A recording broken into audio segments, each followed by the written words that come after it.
Bueno, buenos días para todos. Siendo las 7 en punto, voy a dar inicio a la charla del día de hoy de nuestro módulo de retina. El día de hoy voy a hablar sobre ecografía ocular en patología vitreoretiniana. Quiero compartir con ustedes algunos fundamentos y enfocando hacia las aplicaciones clínicas en esta materia. Mi nombre es Valeria Cortés Castillo, yo soy Fellow de Retina y Vitrio de la Pontificia Universidad Javeriana de Cali. Y para dar inicio, entonces quiero que entendamos el origen conceptual de lo que es la ultrasonografía. Entonces, si bien sabemos que algunos animales producen algunos sonidos para poder orientarse en el espacio, esto se llama el principio de ecolocalización. Lo que van a hacer ellos es generar unas ondas sonoras. En un ejemplo de ellos son los murciélagos y los delfines. Se creen que los murciélagos son ciegos. Entonces ellos al producir estas ondas sonoras van a ir a transmitirse a través del espacio, estas ondas van a chocar con algunos elementos del espacio y van a rebotar, se van a reflejar esas ondas llegando otra vez al emisor, que es el murciélago o el delfín.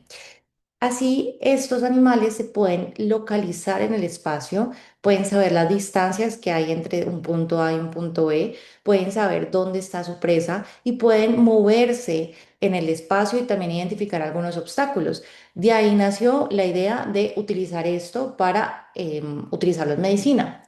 Estos animales hacen sonidos de alta frecuencia, de aproximadamente 20 kilohertz, y lo que hacen es que estas ondas, que son de alta frecuencia, mayores a 20.000 hercios, un hercio es un ciclo de oscilación por segundo, en nosotros, en la sonda, el ecógrafo, vamos a tener unos cristales piezoeléctricos que se van a estimular, van a vibrar y generar una onda acústica que es imperceptible pues, a los oídos de los seres humanos. Y es ahí donde nace el principio de la ultrasonografía. Entonces, para entender esto, quiero que tengamos claros dos conceptos: la frecuencia y la longitud de onda y la relación que tienen ellos entre ellos. Entonces, vamos a tener ondas de alta frecuencia y ondas de menor frecuencia. Estas ondas de alta frecuencia, cuando yo hablo de alta frecuencia, quiere decir que hay más oscilaciones por segundo. Al haber más oscilaciones por segundo, pues, ¿qué va a pasar? Que esta longitud de onda va a ser más corta, más angosta, en comparación a aquellas ondas que son, aquellas frecuencias que son más bajas, donde la longitud de onda es mucho más larga. Y esto tiene una relevancia clínica importante, y es que la longitud de onda es proporcional a la cantidad de penetración que tiene esa onda en un tejido o en algún espacio. Así, entonces, las ondas de alta frecuencia son aquellas que nosotros vamos a utilizar en oftalmología porque van a tener muchas oscilaciones por segundo, van a pasar muchas ondas en muy poco tiempo, y eso va a generar, uno, que yo no vaya tan lejos en el tejido y es perfecto para nosotros porque nuestro espacio es pequeño, pero además que tengamos una resolución muchísimo más alta y muchísima más precisión, así podemos diferenciar todas las estructuras.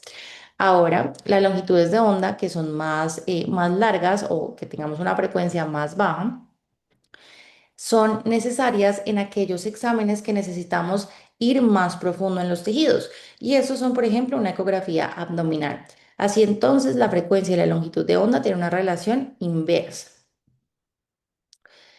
¿Qué longitud de onda debo de usar entonces cuando yo voy a hacer una ecografía ocular? Dependiendo de lo que yo quiero ver. Entonces, por ejemplo, en el segmento anterior, yo necesito una altísima frecuencia porque más que yo tenga que ir más atrás, necesito ver muchos detalles. Para eso voy a utilizar frecuencias de alrededor de 25 a 50 hercios, que es lo máximo, y voy a utilizar un transductor lineal de alta frecuencia. Así voy a poder tener mayor cantidad de detalles. Si yo necesito ver algo en el segmento posterior, pues voy a tener longitudes, frecuencias un poco más bajas. Puedo utilizar de 10 a 15 hercios, incluso hasta 20 hercios, para poder detallar todo lo que puedo encontrar a nivel del segmento posterior.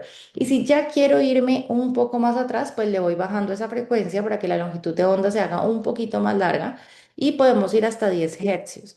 ¿Qué va a pasar con esto? Que vamos igual a tener una limitación en la penetrancia de esa onda porque el foco va a estar más o menos a 23, 24 milímetros. Entonces, a veces se puede quedar corta ahí la ecografía. También es importante entender varios conceptos. El primero es el principio de absorción sónica. Entonces, el principio de absorción sónica básicamente es cuando se genera una longitud de onda por un emisor. Este proceso se llama transmisión.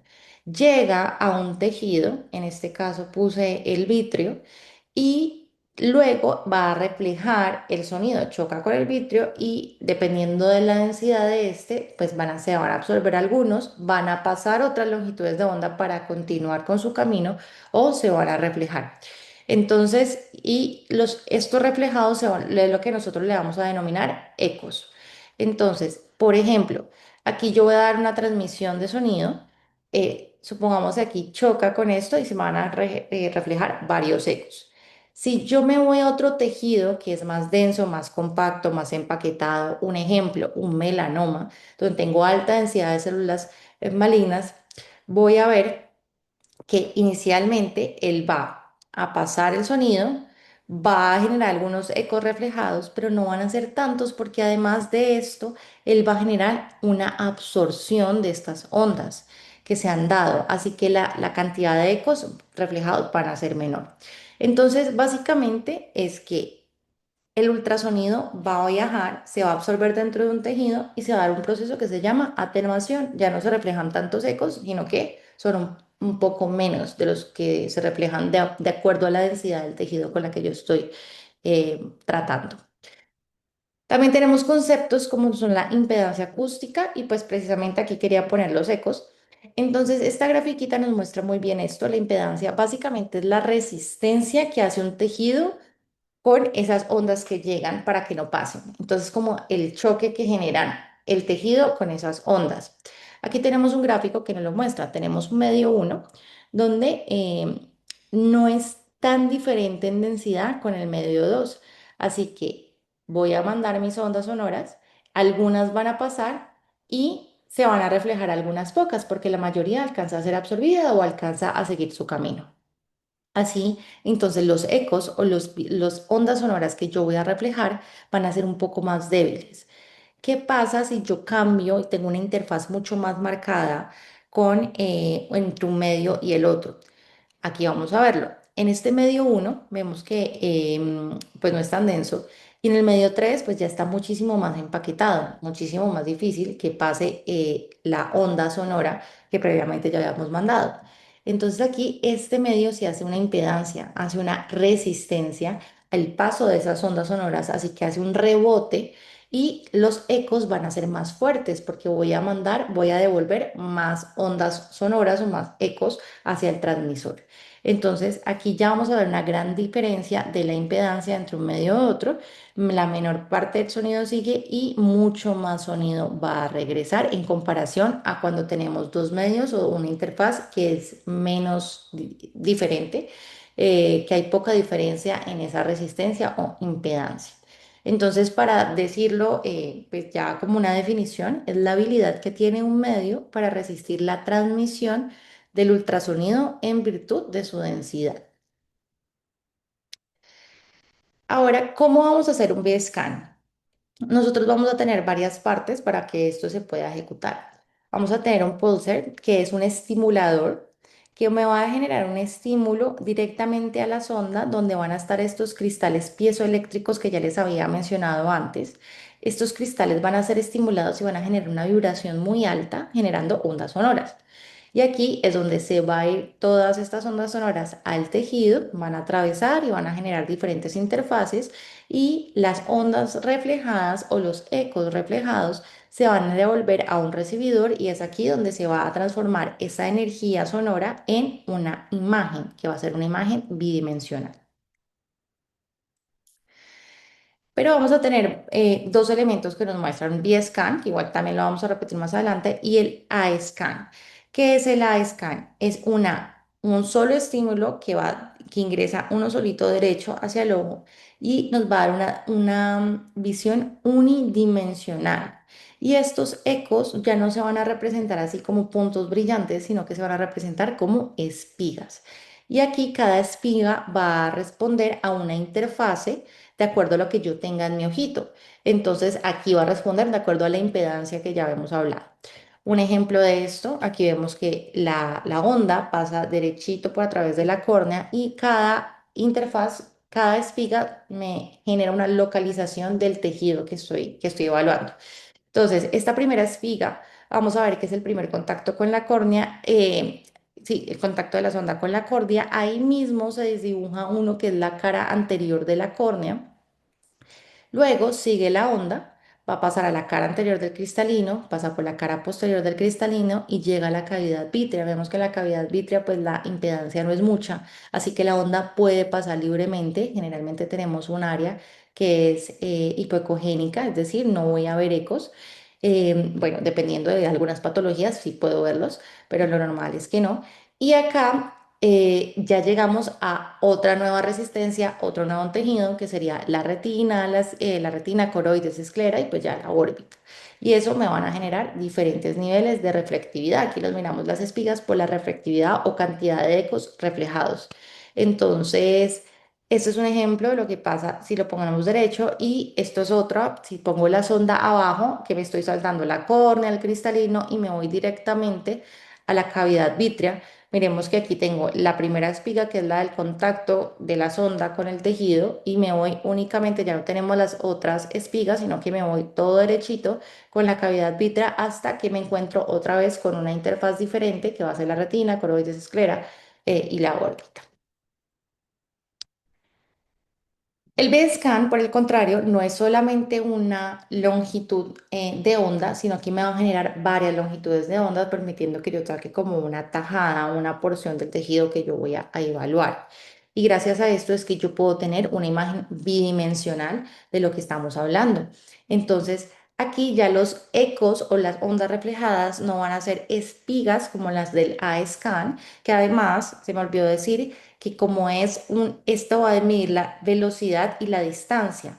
Así que con el scan yo puedo decir cuánto grosor tiene el cristalino, cuánto mide el ojito, la profundidad de la cámara anterior, entre otros. Ahora volvamos al B-scan. El B-scan entonces se va a representar como los ecos como puntos y son múltiples puntos, van a generar un brillo y esta va a ser la intensidad de esos puntos, la intensidad de esos ecos reflejados y nos va a permitir ver la anatomía, la valoración pues bien anatómica del segmento posterior. Entonces, si yo tengo algo más brillante, quiere decir que hubo más impedancia, rebotó, generó más reflectividad, hay más ecos, por lo tanto la figura se ve más brillante y hay menos ecos cuando pues no tengo esas interfaces tan marcadas, la onda pasa y pues vamos a ver menos brillo, más oscuro. Aquí lo mismo, podemos observar exactamente pues, la cámara anterior con el cristalino, luego nos vamos a la cavidad vítrea y pues ya vamos a tener una nueva impedancia que va a ser la retina, coroides, esclera y pues aquí pues podemos ver incluso el nervio óptico. Esto pues va a ser muy importante y en el reporte vamos a tener el B-scan y el A-scan porque así vamos a poder cómo es el comportamiento de las diferentes lesiones o elementos naturales también que me van a ocupar el globo ocular y así voy a poder determinar si pueden ser patológicos o no. Otro de los fundamentos que tengo es aquí la ganancia. La ganancia es solo una herramienta que quería mostrarles porque esta nos va a permitir amplificar uniformemente los ecos. Recuerden que les dije que hay unas partes donde no hay tanta impedancia, entonces la onda pasa muy fácil y no generan ecos. Así, si yo aumento la ganancia, los ecos que eran más fuertes, o sea, que siempre habían estado fuertes, pues los voy a tener más fuertes, los voy a tener más blanquitos, más brillantes. Pero los ecos que eran débiles y no aparecían, por ejemplo, en la cavidad vítrea o en alguna otra zona, ya van a empezar a ser visibles. Entonces yo con esto sobre todo nos sirve para el vitrio, voy a poder jugar con la ganancia y así ver cómo se comportan ciertas estructuras dentro del ojo que pueden ser patológicas o no. Ahora, las indicaciones, pues ya todos, la mayoría, pues todos lo sabemos. Sobre todo va a ser muy útil la ecografía para aquellos medios que son opacos, que tenemos ya sea por una opacidad corneal, porque tengamos un ifema o hipopio marcado, miosis, catarata, alteración en ese nivel de la pupila. Incluso cuando tengamos medios que son claros, también nos sirve para ver lesiones en iris, en el cuerpo ciliar, ver cómo está el segmento posterior en cuanto a tumores o si yo estoy sospechando que una lesión es tumor o no, cómo está la coroides, si hay un desprendimiento de retina, cómo se comporta. alteraciones a nivel del disco óptico y también pues cuando tenemos trauma detectar si hay o no presencia de cuerpos extraños. Entonces, la ecografía pues realmente ha sido muy útil, ha sido una herramienta pues de hace muchísimos años que hemos implementado y que aún tiene relevancia. La EVAS en el 2002 hicieron un estudio en las que utilizaron la ecografía con residentes de emergencias, no eran oftalmólogos. Y ellos hicieron su curva de aprendizaje y comparaban los resultados que ellos obtenían en el servicio de emergencias cuando llegaban pacientes que referían disminución de la visión o trauma, con luego los hacían ver por los oftalmólogos y miraban qué tanto coincidían los conceptos entre los dos grupos. Y se dieron cuenta que de esos 61 pacientes, 21 tenían patología ocular, los otros los descartaron, es decir, fue muy útil para descartar que no tuviera alguna lesión. De ellos coincidieron 60 pacientes. Entonces vemos que es una herramienta muy útil sobre todo para detectar aquellas pacientes que no tienen enfermedad y también saber redireccionar. Aquí hay otro estudio también, básicamente este no es un estudio como grande con un fuerte científico muy grande, pero es un estudio de una revisión de narrativa en el 2025 donde hicieron una revisión de la literatura y estaban determinando también la sensibilidad y especificidad. Y entonces la ecografía pues era una herramienta de una alta precisión diagnóstica, mira la sensibilidad del 96 al 97% y una especificidad del 88 al 92%, pero sobre todo fue muy valioso también el alto valor predictivo negativo, es decir, detectar paciente que no tenga una enfermedad. Entonces así nos permiten, uno, estar tranquilos en el sentido que si yo reviso el paciente, pues saber que no tiene algo que le pueda comprometer drásticamente su visión. Ahora también es claro, no todo es color de rosa, claro, la ecografía también tiene sus limitaciones, sobre todo es que es operador dependiente. Entonces, eso sí es una gran limitación porque muchas veces, pues obviamente por la condición humana, podemos tener algunas variaciones en los diagnósticos. Entonces, esta ecografía no va a reemplazar tampoco el análisis clínico, la historia clínica completa y el examen médico oftalmológico. Es una herramienta de ayuda a lo que nosotros ya tenemos. Entonces, ¿qué es lo que vamos a hacer? Pues primero vamos a tener un paciente en el cual lo vamos a posicionar. Puede ya ser, algunos lo posicionan en decúbito supino, otras en posición semisentado. Aquí lo único que quería mencionar es que en aquellos pacientes que tienen silicón, uno, el silicón no deja transmitir también la onda, entonces, bueno, ya lo vamos a ver, pero sobre todo se va para adelante, igual que lo que cuando hay aire en cavidad vítrea o gas. Entonces, sobre todo en estos pacientes, si se llegara a hacer una ecografía, pues tratar de hacerlo semisentados y no acostados. Y dos, vamos a ver la sonda. La sonda va a tener pues una marcación para que nosotros nos guiemos en el espacio. Aquí, por ejemplo, esta marcación es una línea blanca, pero también puede ser una línea roja. Esta línea o esta marcación es lo que cuando yo ponga mi sonda se va a ver en la parte de arriba del scan.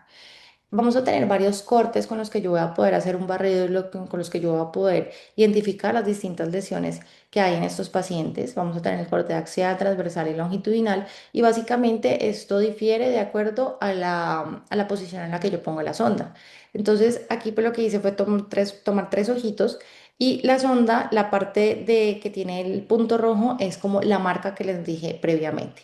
Entonces en el corte axial lo que yo voy a hacer es tomar unos cortes directamente, van encima de la córnea y siempre van a ir así, con la marca hacia superior cuando es la valoración el corte axial vertical y cuando es el corte horizontal, la marca siempre va hacia nasal. A nivel transversal, ya no va a ir sobre la córnea, sino que va a ir paralelo al limbo con las mismas indicaciones. Cuando es vertical, la marca superior, cuando es horizontal, la marca hacia nasal. Y el corte longitudinal va a ser la marca, va hacia adentro, es decir, va a ir en el plano perpendicular al limbo. Y así voy a poder abarcar la mayor cantidad de espacio que voy a analizar.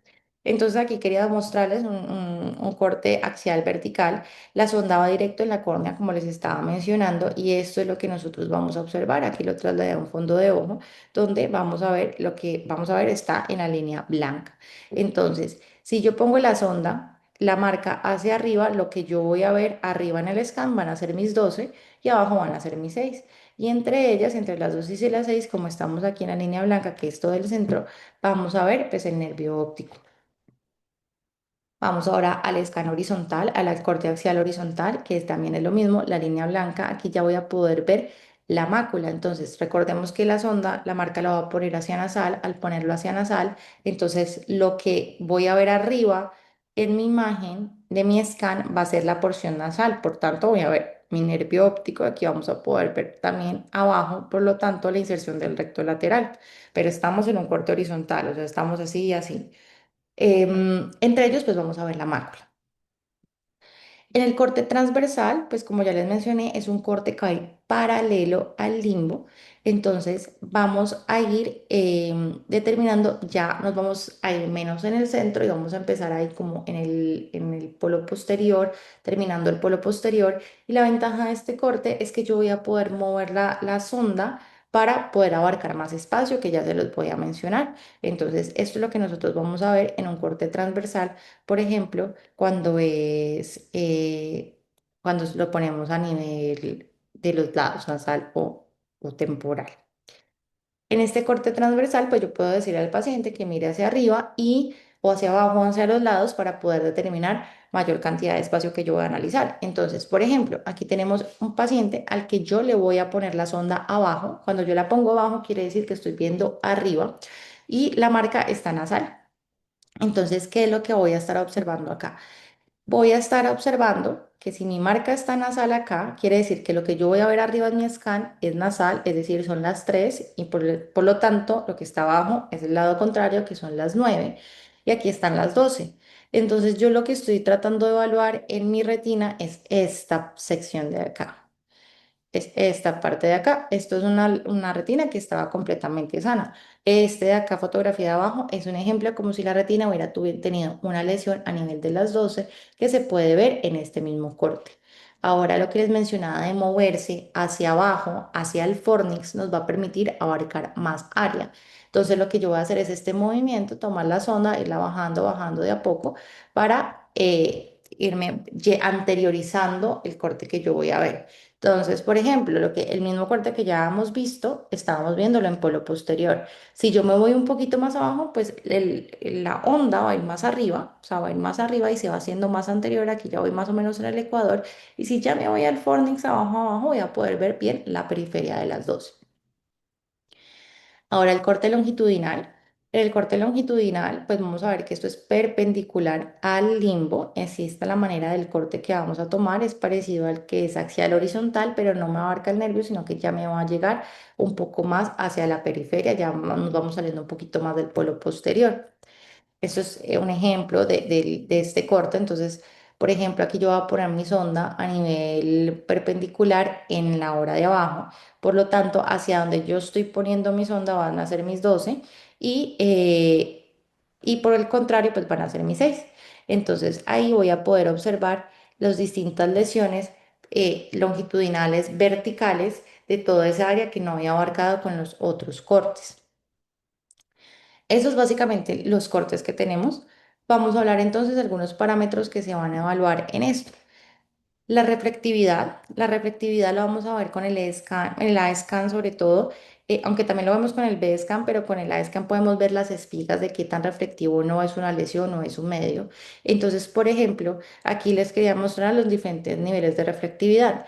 Aquí se traza una línea, ya se las voy a mostrar, pero es el 50%. Todo lo que esté por debajo del 50%, pues va a ser de medio a baja reflectividad y todo lo que esté por encima va a ser de media a alta reflectividad, siendo extremadamente baja reflectividad de 0 a 5%, baja reflectividad del 5 al 20, media baja reflectividad del 20 a 40%, y ya nos vamos después del 50%, va a ser media alta si es del 60 al 80%, alta del 80 al 95% y extremadamente alta si es del 95 al 100%. ¿Qué cumple el 100%? La esclera. La esclera tenemos una reflectividad alta y aquí lo vamos a poder ver mejor. Entonces tenemos, este es el ASCAN que nos van a reportar. Tenemos las diferentes espigas, vemos que aquí se traza una línea que se equivale al 50% y aquí vamos a poder ver las diferentes espigas que se nos van a dar. Entonces, aquí tenemos las espigas que aquí, como pasan del 50%, tenemos una alta reflectividad. Miremos en comparación a este también. Bueno, pasan los diferentes tejidos, cavidad vítrea y llegamos a alguna lesión donde ya no, la reflectividad no es alta, sino que ya está por debajo del 50%, entonces una baja reflectividad. También podemos valorar la estructura interna de la lesión que yo estoy evaluando, que podemos tener dos opciones, que sea regular o que sea irregular. Si es regular, pues vamos a tener que las densidades son parecidas, por lo tanto la impedancia y las ondas reflejadas van a ser parecidas y así lo va a representar en el A-scan y en el B-scan. O pues por el contrario, las ondas van a ser diferentes porque estoy pensando en que es una lesión heterogénea con diferentes densidades o diferentes ocupaciones. Aquí tenemos, por ejemplo, una lesión donde vemos las espigas que si bien han ido descendiendo, pues se mantienen sobre media a alta reflectividad. Si lo comparamos con miremos que este también vamos a tener las espigas que estaban en alta reflectividad y un momento a otro caen en su reflectividad. Eso que me hace pensar a mí inmediatamente que estoy frente a densidades diferentes en un mismo tejido. Así, pues voy a tener idea de qué podría estar pasando o qué tipo de patología puedo encontrar. Yo les hablé de la atenuación y la absorción que les había mencionado previamente, de la cantidad de energía sonora absorbida. Esto también lo podemos determinar con un ángulo capa, donde si tiene menos de 45 grados tenemos leve atenuación, mayor a 45 grados es una atenuación moderada y mayor a 45 grados es una atenuación marcada. Aquí lo quise representar con estas espigas. Entonces, por ejemplo, acá tenemos una scan donde nos muestra diferentes spikes que tenemos por la impedancia y aquí tenemos la primera del tumor. Llega el tumor, yo trazo una línea horizontal y voy a ver cómo se comportan las siguientes espigas. Vemos que las espigas no mantienen, no tienen pues una homogeneidad ni están en el mismo nivel, sino que inmediatamente caen. Y esto me genera un ángulo, este va a ser el ángulo capa. Como les mencioné, un ángulo capa mayor me genera que yo pueda pensar que dentro de ese tumor o dentro de esa lesión hay heterogeneidad, tengo diferentes células, así que puedo pensar en un melanoma, por ejemplo, o un tumor maligno. Entonces es característico que los melanomas tengan un ángulo capa mayor a 45. Otras cosas que vamos a hablar es la cinética del movimiento, que es el movimiento posterior, que es eso del movimiento. Vamos a ver cómo se comportan los ecos después de que yo le digo, le hago que el ojito se mueva y lo detengo. Y voy a ver cómo se comportan en ese espacio. Lo clasifico en bueno, restrictivo, ausente y eso nos va a ayudar también a ver, a clasificar las lesiones que puedo tener. Entonces en este video, por ejemplo, puedo tener dos cosas. La primera es un DR, que igual ya lo vamos a ver más adelante, que es una membrana muy reflectiva en esta zona, pero también vamos a tener un DBP. Por acá se ven unos ecos un poco menos reflectivos, pero con mayor movimiento a comparación del DR. Entonces, en el DR, el after movement es restrictivo, o sea, si bien se mueve, llega un punto en que no lo hace más. Y el DBP, el movimiento, el after movement es bueno, se mueve bastante. Entonces, también nos da una idea. Otras variables, la vasculatura interna espontánea, ayuda sobre todo en ver si identificar si son tumores o no son tumores. Y los movimientos rápidos continuos, eso nos va a generar, si estoy en un tumor, ver que me van a generar, a pesar de que el ojo está completamente quieto, unos ecos que se van a ir moviendo rápidamente continuos y de baja reflectividad. Y esto lo puedo ver mejor en el light scan. Y el convection motion, a diferencia de la vasculatura interna espontánea, que es un proceso biológico, esto es un proceso físico en el cual por corrientes internas en el tejido se van a generar estos movimientos y lo va a poder ver en hemorragias vítreas, detritos de colesterol, hialosis esteroide, enfermedad de Coats. Ahora sí, entendiendo estos conceptos, veamos algunos ejemplos. Vamos con la parte de la esclera.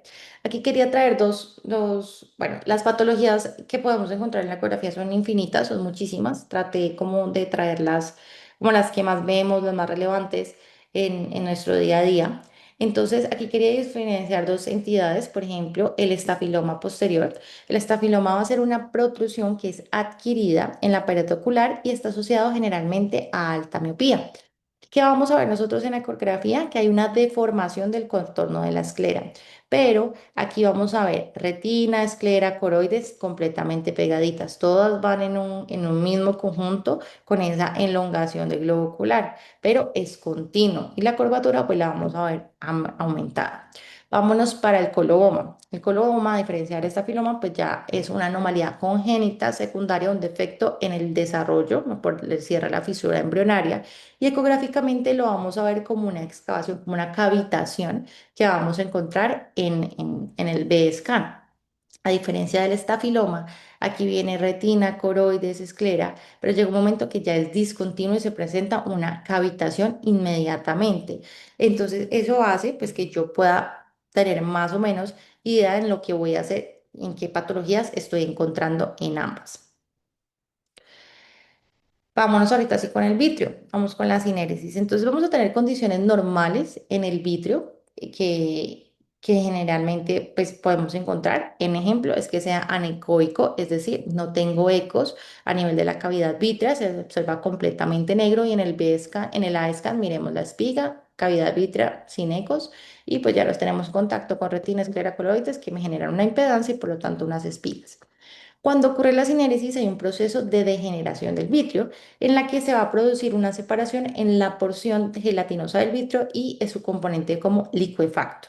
Y ecográficamente se va a traducir en la aparición de unos ecos de muy bajita reflectividad, generalmente su reflectividad es entre 2 a 20%. Y estos ecos pueden ser muy difíciles de visualizar y en muchos casos es importante aumentar la ganancia para poder observarlos. Em, Tienen muy buen movimiento, son altamente móviles. Desde el punto dinámico, el after movement es bastante y se pueden desplazar libremente en la cavidad vítrea. En cuanto a la hemorragia vítrea, ecográficamente puede tener varias etapas evolutivas. Entonces, realmente vamos a encontrar una hemorragia vítrea que puede ser fresca o reciente en resolución o que ya está organizada.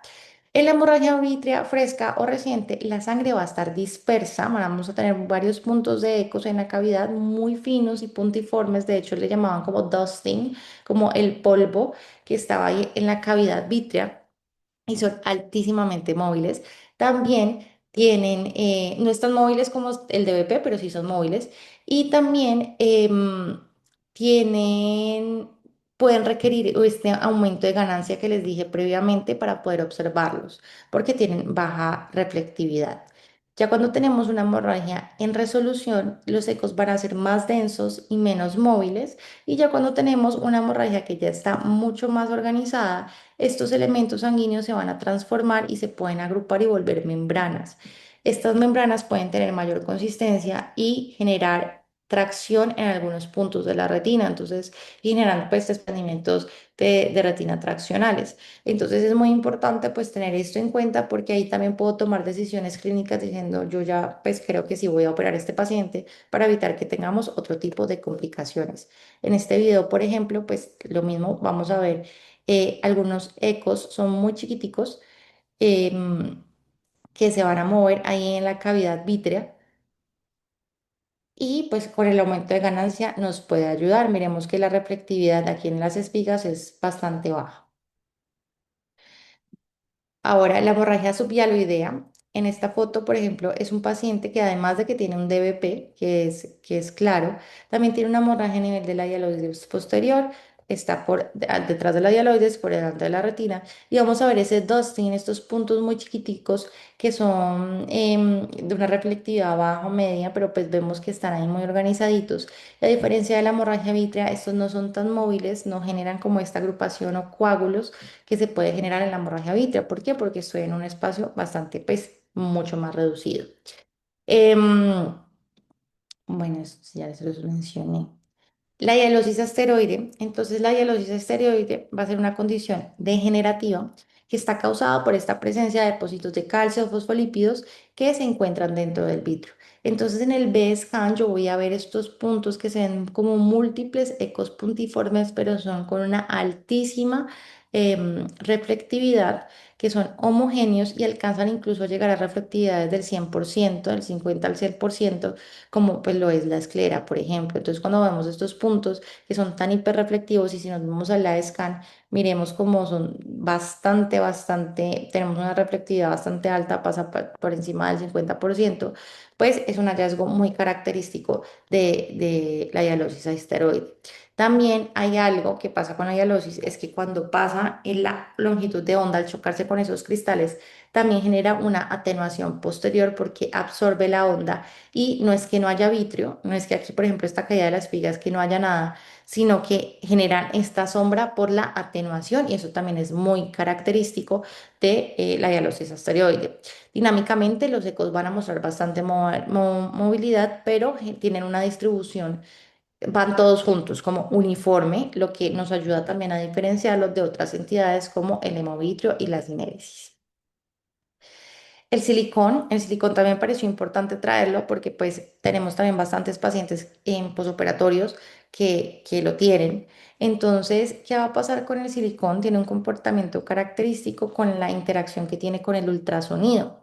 Él va a generar primero una interfase hiperecogénica, va a tener alta reflectividad cuando entra. Sin embargo, esta interfase se cae y empieza a tener una atenuación importante. Al tener una atenuación importante, no permite que la onda sonora pase de manera adecuada, entonces no podemos ver las diferentes estructuras que están ahí en el tejido y nos hace que haya una interferencia y no podemos observar bien la anatomía del ojito. Adicionalmente, con el A-scan, como generan esta sombra, esta atenuación posterior, aparentemente ser un ojo más largo, pero realmente es el silicón que no nos está dejando ver, porque la velocidad del sonido con la que pasa a través del silicón va a ser mucho menor. En la vitreitis, por ejemplo, vamos a tener células inflamatorias que van a lucir muy similares a la hemorragia vítrea con múltiples ecos difusos o así en parte se van a ubicar dependiendo de dónde se encuentra la inflamación. Entonces, en la parte anterior está en pars plana. Si es algo como que un toxoplasma y está a nivel posterior, pues lo vamos a ver pues en el polo posterior. Estas también tienen baja reflectividad, aproximadamente entre el 10 máximo 60%. Y realmente aquí no es difícil diferenciarlos completamente uno del otro y aquí cobra bastante importancia la historia clínica, porque de acuerdo a la historia clínica yo voy a poder determinar una etiología y ver a qué me estoy enfrentando. Entonces, algo también con la vitreitis es que pueden formar membranas rápido y esto, pues en comparación a la hemorragia vítrea, y esto hace pues que tenga riesgo también de tener alteraciones retinianas como desprendimientos. Y la endoftalmitis. Pero la endoftalmitis vamos a encontrar múltiples ecos vítreos correspondientes a estas células inflamatorias y estos ecos también suelen ser de baja reflectividad, pero con mayor densidad que en la vitreitis leve, más o menos de baja a media reflectividad. Sin embargo, lo mismo, la ecografía por sí sola no es específica. Necesito la historia clínica, ver antecedentes como cirugía, aplicación de inyecciones, ver en pacientes si hay hipopio, dolor, congestión. Y un punto importante es que tenemos que evaluar las estructuras posteriores, como lo son el engrosamiento coroideo. Cuando yo tengo engrosamiento coroideo, me habla de un proceso inflamatorio y esto quiere decir pues que puedo estar frente a una endoftalmitis. Esta también tiene claramente una formación muy rápida de membranas, lo que va a condicionar, pues, además de todo el proceso infeccioso que podemos tener una pérdida completamente incluso del globo ocular y tener diseminación de la infección, pues desprendimientos de retina. Ahora, en cuanto al DBP y el DR, aquí quise poner pues como los dos contrastes y ver como las diferencias en las que yo puedo encontrar en la ecografía. Entonces, por ejemplo, en el DR voy a encontrar, se va a caracterizar porque vamos a tener una membrana que va a estar anclada al disco en ambos lados. Siempre va a estar anclada al disco en ambos lados. En contraste con el DBP, la membrana va a estar puede estar anclada a una parte del disco o alguna parte si es un DBP incompleto, pero si es un DBP completo puede estar completamente desprendido y eso nos habla de que es un DBP. Desde el punto de vista morfológico, en el desprendimiento de retina vamos a poder observar una membrana mucho más gruesa que en el DBP, es mucho más reflectiva que en el DBP. Recordemos que la retina tiene una reflectividad también bastante alta, casi igual a la de la esclera. Em, y pues va a tener mayor movilidad, perdón, el DBP en comparación de el de Aquí, incluso con el DBP, también voy a tener que aumentar la ganancia porque la reflectividad es bastante baja. Entonces, algo que yo puedo hacer, por ejemplo, es ver cómo se comporta esto con la ganancia. Si yo le quito la ganancia, si le bajo la ganancia y la membrana desaparece, pues yo ya estoy más tranquila de que probablemente sea un DBP. Mientras que, como la reflectividad de la retina pues es bastante alta, pues no va a tener ningún cambio. Ambos van a ser móviles, pero en el after movement del DR va a tener algunas restricciones, no se va a mover tanto como lo es el DBP y pues lo que les mencionaba de la anclación, pues cómo estaban anclados a la retina o al disco. El desprendimiento coroideo también se va a caracterizar, pero por una membrana hiperreflectiva nuevamente, por las interfaces que ya les mencioné, pero va a ser en forma de cúpula y va a estar bastante bien definida a comparación de un desprendimiento de retina, no va a presentar estos pliegues ondulaciones, ya que la retina va a permanecer adherida completamente pues, a la coroides. En el AESCAN lo vamos a poder ver, miremos las espigas en las diferentes pues, zonas que ya les había mencionado, pero aquí donde está la cavidad vitrea, antes de llegar como a la retina, coroides, esclera, pues vemos una espiga nueva que va a ser ese desprendimiento coroideo. Esta es la retina, esta es la coroides. Y inmediatamente vemos que cae como si estuviera ocupado por algo diferente que genera menos impedancia y ya nos vamos otra vez para la esclera, que sería lo que representa, por ejemplo, en un seroso. Pero esto también puede estar lleno de hemorragia, lleno de sangre, que lo vamos a poder ver igual como dusting, como esos puntos muy finos de ecos de baja a media reflectividad. Este, pues, como les dije, no va a tener pliegues. Hay algo importante, es que va a estar limitado por las venas vorticosas, entonces de ahí no pasa. O incluso puede generar como lobulaciones. Entonces hay uno, por ejemplo, es como se llaman como si se estuvieran besando, como kissing, porque parece un desprendimiento coroideo en un sector, luego el otro donde tienen contacto, pero es por esas venas vorticosas. Como en este caso era seroso, entonces es anecoico, no vemos ningunos puntos, em, ningunos secos que nos haga indicar que haya o esté ocupado por otra cosa. Y también, pues en cuanto a tumores, les quise traer, pues son bastantes, pero les quise traer es pues la principal comparación que hacemos, que es el NEUS versus el melanoma. Hay muchísimos más muy importantes, pero pues en aras del tiempo y en aras de la revisión, estos son los que traje. Entonces aquí quería hacer una comparación del neus versus el melanoma. Entonces el melanoma, cuando se forma, va a generar una forma de domo, una forma de hongo, como de champiñón. La reflectividad va a ser media baja y vamos a tener una acoustic hollowing, que es como una sombra acústica en lo que les mencionaba. Recuerden que yo les mencioné que el ángulo capa era bastante pronunciado, mayor a 45 grados en estos tumores. Es por esto, porque es que yo llego, me echo con mis ondas sonoras con una interfaz acá, pero a medida que va pasando, la consistencia del tumor es diferente. Entonces, al tener una consistencia diferente, aquí puede tener incluso una zona quística o una zona de necrosis, y a eso es lo que se refiere la caustic hollowing, porque está una zona de necrosis, está ocupada, entonces bajan inmediatamente las espigas. Esto es lo que me genera a mí el ángulo capa de 45 grados, y bueno, ya la otra vez tenemos esclera y coroides. Entonces, esto es muy significativo en el melanoma. Además, también pues vamos a tener vascularización interna, donde los vamos a ver con esos ecos que son rápidos y de baja reflectividad. Podemos tener fluido supratinal y pues también es común ver una excavación coroidea. En contraste con el neus va a ser plano o un poco elevado, va a tener en cambio una reflectividad alta. Miremos que desde que se choca la onda con la primera parte del neus o de la lesión, ella sigue muy homogénea con espigas que están por encima del 50%, es decir, con alta reflectividad. No hay vascularización y pues generalmente no tenemos ese fluido supratinal.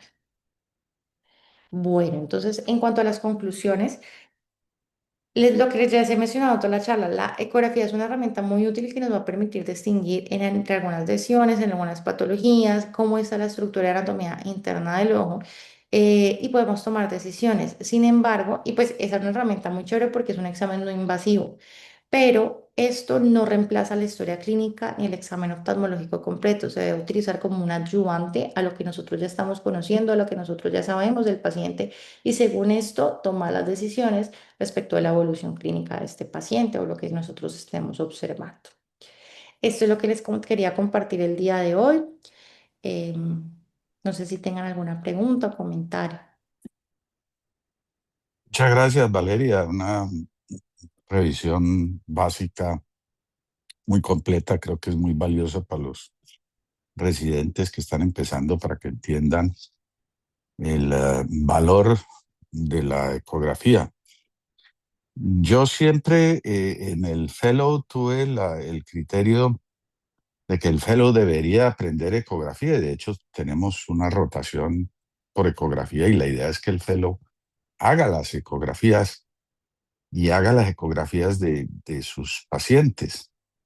Pero claro, ya aparecieron especialistas en ecografía y turnos y espacios y obviamente que una persona que se ha especializado pues tiene más precisión diagnóstica, pero yo pienso que el retinólogo, sobre todo en las enfermedades vitreoretinales, ¿no? Debe estar involucrado, debe participar, idealmente debe ver o hacer la ecografía para orientar bien el plan de tratamiento. La ecografía, pues, tuvo un fuerte empuje o inicio con el doctor Osoinig en Iowa. Era el padre de la ecografía, se consideró, pues logró que se estandarizaran todos los equipos y que por lo tanto los resultados pues fueran comparables, cosa que en los años iniciales no ocurría. Pero el doctor Osoinig se volvió tan, digamos, tan seguro de sus aparatos y de sus diagnósticos que le enseñaba y le atribuía a la ecografía una precisión infalible, ¿no? Y se crearon departamentos de ecografía en algunos sitios en donde había un ecografista sabio que no se podía cuestionar. Los pacientes demandaban y lo que salía de ahí eran diagnósticos absolutos. A mí me tocó, y yo fui muy crítico de eso porque me tocó, recuerdo mucho dos oportunidades, una en donde eh, tres niños en un periodo de 6 meses fueron diagnosticados como absolutamente no retinoblastoma y los tres terminaron con retinoblastoma y terminaron muriendo de retinoblastomas avanzados, pues porque no se actuó. Y le hicimos una conferencia clínico-patológica al ecografista y entonces, y la reacción es que se puso tan bravo que renunció y no volvió a hacer ecografías en el hospital, en vez de reconocer o aceptar, porque esa era la escuela de Osoinik, que eso no se equivocaba. En otra oportunidad, eh, mandamos un paciente y nos dieron desprendimiento de retina. Entramos a cirugía y era el vítreo posterior que estaba pegado al disco en un diabético con un vítreo muy denso. Y yo le fui a decir al ecografista, mira, ese caso era en realidad el vítreo posterior que estaba adherido al disco y con una hialoides posterior muy densa. Me dijo, no, no, no, no. Cuando yo le hice la ecografía, la retina estaba desprendida. Luego se pegó y fue cuando ustedes lo operaron. Entonces yo dije, no, esto no tiene caso, ¿no? Las personas criadas en ese ambiente de certeza, ah, pues no tienen arreglo, ¿no? Eso se volvió un culto y el doctor Osoini, que era como el dios de la ecografía y lo que él dijera, yo estuve en 2 o 3 cursos del doctor Osoini y era absoluto, nadie le podía discutir ni alegar nada ni considerar incertidumbre.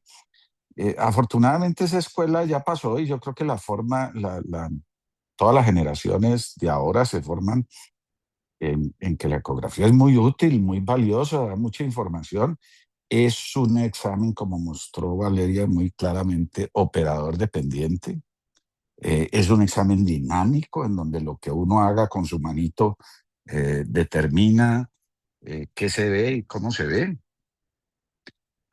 Entonces, pues casi en todas partes es del campo del oftalmólogo, en este caso del ecografista, o ha sido del retinólogo, o ha sido del orbitólogo cuando se busca órbita, pero ya en casi todas partes hay personas entrenadas en ecografía, oftalmólogos entrenados en ecografía, como es aquí en la clínica, que hacen el examen y hacen el diagnóstico con mucha precisión, pero ustedes lo ven en los reportes que no tienen ese absolutismo que había antes y los informes relativizan un poco, ¿no? Y dicen, y es importante correlacionar con la clínica, o sea, sugerimos este diagnóstico, pero no es un examen de certeza como no lo es ninguna de las exámenes imagenológicos.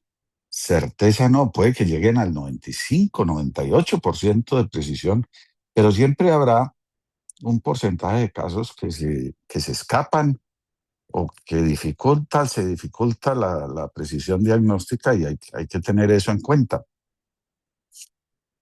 De manera que es importante, yo diría que para todas las especialidades, porque hoy en día está el VM en segmento anterior, pues en vitreoretina toda la vida hemos usado ecografía y ha sido muy valioso. En órbita es muy valioso. Y es importante que la persona que lo haga pues con todo el conocimiento, todo el entrenamiento y las limitaciones. Yo he conocido departamentos en donde hay técnicos, no son médicos, son técnicos, pero son técnicos que estudian 2 años de ecografía, ¿no? Y se saben toda la anatomía, toda la patología, son personas realmente con un estudio muy, muy profundo y se conocen ese aparato para arriba y para abajo mejor que cualquier oftalmólogo ecografista.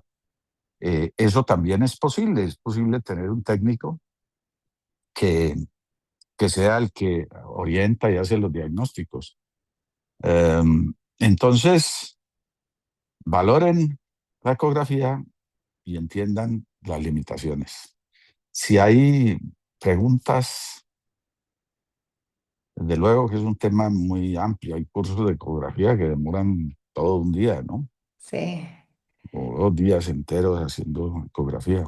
Sí, de mencionar de pronto lo poquito que he visto, como los desgarros, o sea, muchas veces ven como algunas condensaciones o el vitrio pues ahí pegadito y mencionan desgarro en tal parte, o digamos hay desgarros que ya están bloqueados, entonces los remiten como urgencias y realmente cuando uno revisa en el fondo de ojo, pues sí está el desgarrito, pero está completamente bloqueado, entonces también reforzar la idea de que es un complemento al examen oftalmológico.